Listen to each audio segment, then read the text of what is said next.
Scorpio, this is your January 2023 soul story. If you have a sun rising or your moon is in the sign, then this is your reading for the month ahead.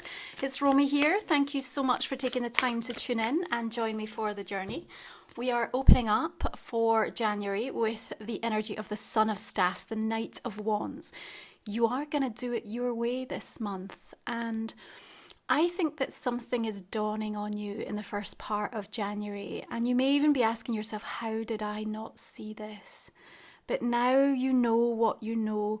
There is a realization you have to address it in some way, and I think you will, and I think it's going to be really instrumental in helping you to come to the right decision for yourself. You know, you need to remember destiny for you is not defined by what has not been working. So it's time to look with fresh eyes in a more holistic way at the way that the path is unfolding. The overall trajectory has got this beautiful arc of change, and in the new energy of this new conversation in 2023, we need you to keep your thoughts and your language elevated.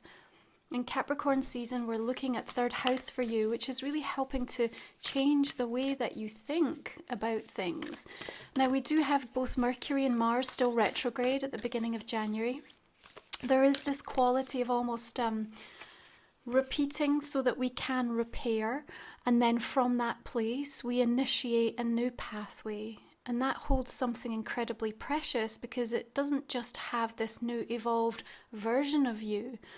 There's almost with it a motivation, if you like, to keep a promise to yourself. That's what I'm really seeing. And really following through in that in a more meaningful way than perhaps you've ever been able to before, Scorpio. Now, we have a full moon coming in the sign of Cancer on the 6th of the month, fellow water sign. And with that energy, there's something incredibly nurturing and healing. It reminds us that we have to take care and be the inner parent for ourselves. There also is an opposition to Mercury, planet of communication, which means that some of the conversations, the tone perhaps, comes off a little insensitive, perhaps a little bit sharp. So maybe that's you just needing to make a point and be direct, or maybe you're on the receiving end of that. But regardless, it might cause a little bit of inner conflict, but ultimately I'm still seeing you preparing yourself. In fact, this is a month where I see an awful lot of preparation energy around you. And so again, with that in mind, we can't be counting, the setbacks. We need to be focused upon the survivals and the amount of times that you've been able to progress. In fact, to truly acknowledge the growth, so you're not minimizing how far you've come, is very important. Your life is as good as your mindset in so many different ways. Now, there is a very rare event, I feel, that's coming up for you this month, Scorpio, so I want you to keep an eye out. I feel that as we approach the 12th, when Mars will go direct finally, and you will feel the lightness and the relief of that, it will have been working with you, perhaps inviting you to dedicate to your craft or something in your life in a different way, perhaps not in the area you thought you were going to be focused upon. There was definitely a sense of redirection and reprioritization of energy through Mars retrograde. But as a result of that, you've come to realize something significant. And there is a sense of mastery, there's a sense of accomplishment. And in fact, even when we look at the trajectory between the Ace and the 8, we can see how much growth has not only taken place, but is also going to happen in the course of January. The awareness on your part of knowing who or what is worth your energy and what you learned about that is such a blessing. You're going to carry that forward with you. I also think there's going to be significant conversations where you're going to be saying, is this the real deal? Perhaps is this person someone I can trust? Is this situation that's on the horizon or being presented to me something that is as good as it seems to be? I think that there's definitely an energy of being gifted something from the universe for you this month. And in fact, not only have we got Mars and then Mercury going direct on the 18th, we're also going to welcome Uranus stationing direct on the 22nd, right after the new moon in Aquarius. And so there is this unexpected, unlikely situation that's going to come about. Like I said, a very rare event for you. There may feel around that time a little bit of productive pressure, okay? But nothing that you can't handle. And in some ways, I feel like you'll almost enjoy the process of it, because what it's going to show you is where something has truly transformed, actually where you've been able to lay a ghost to rest, so to speak. And I think it's helping you to understand that you want to go where your heart feels like home, where your body is respected, where your peace is prioritized. And the energy of death is truly bringing about that rebirth, that moment of metamorphosis.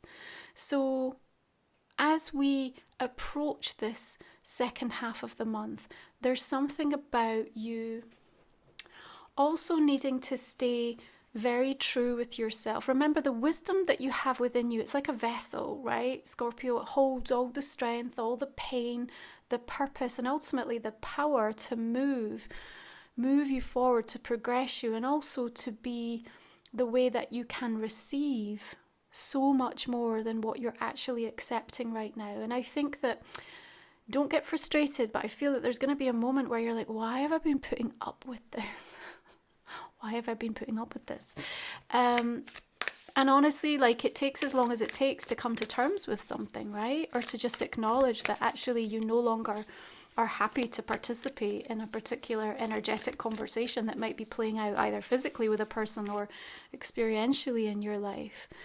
And so there's a little fire that comes forth for you at this moment. King of Wands, you know, he's coming through with a sense of maturity, but also like, okay, it's time. I feel like he's sort of almost got that staff and he's kind of like hammering it on the ground, and he's like, come on, this is it. You know, we want to prepare, and we want to set ourselves up for success. We want to put ourselves in the direct pathway of the things that we want, which means that we have to be so picky and pay so much attention to how our language is orientated towards that.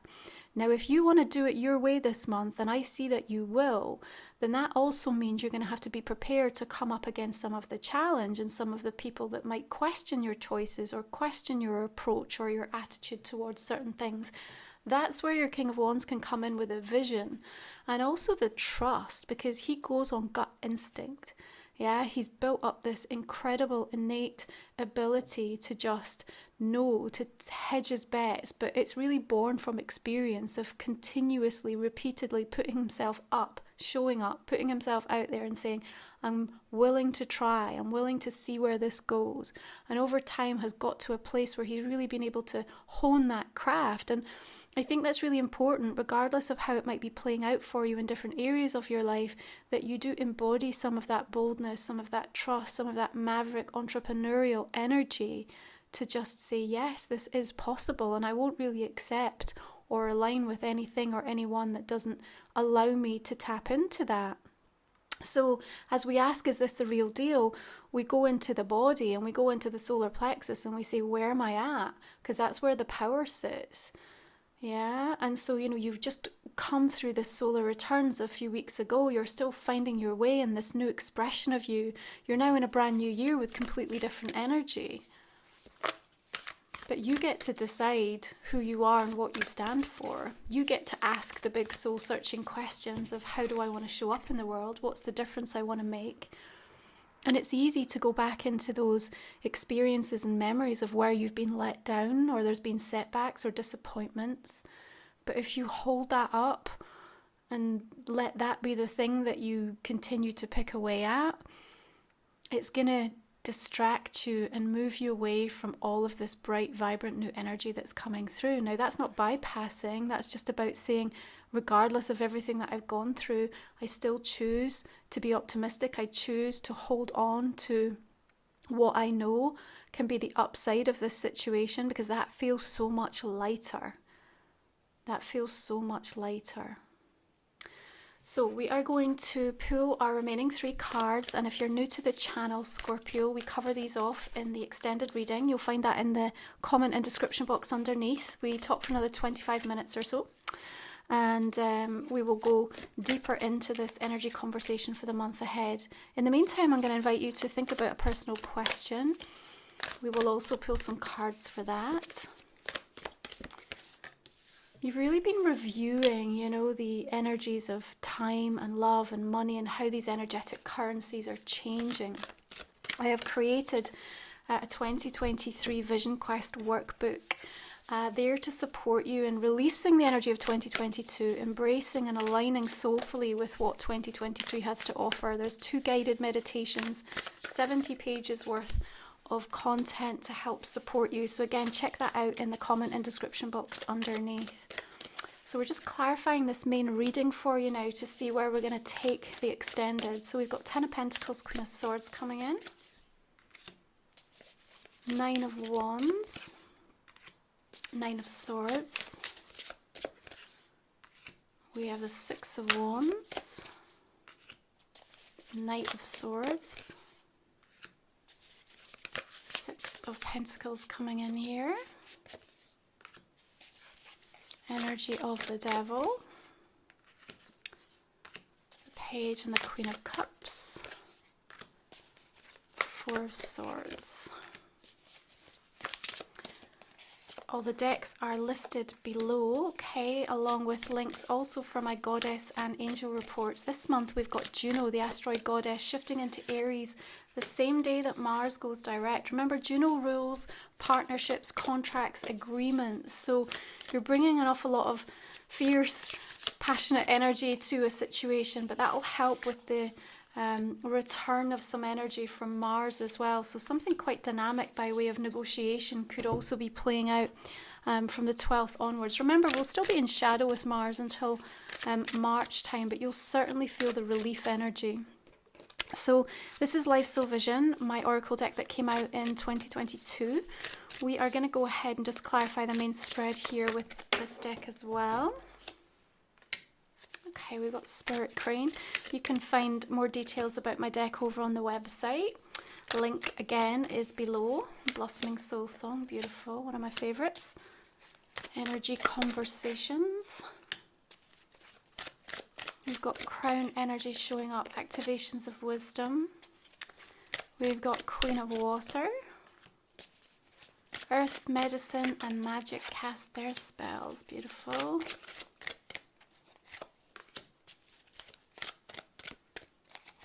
Alright, I'm just going to pull one more on its own as well. Soul Stories. Okay, and then finally this is the Divine Animal Oracle we have for Scorpio for January. You have Peace and the Gorilla. Okay, beautiful. Thank you so much for tuning in and joining me on the journey. I will see you over on the extended if you want to learn a little bit more about how this month is set to unfold. Otherwise, I wish you well. I will see you again next time. You take care.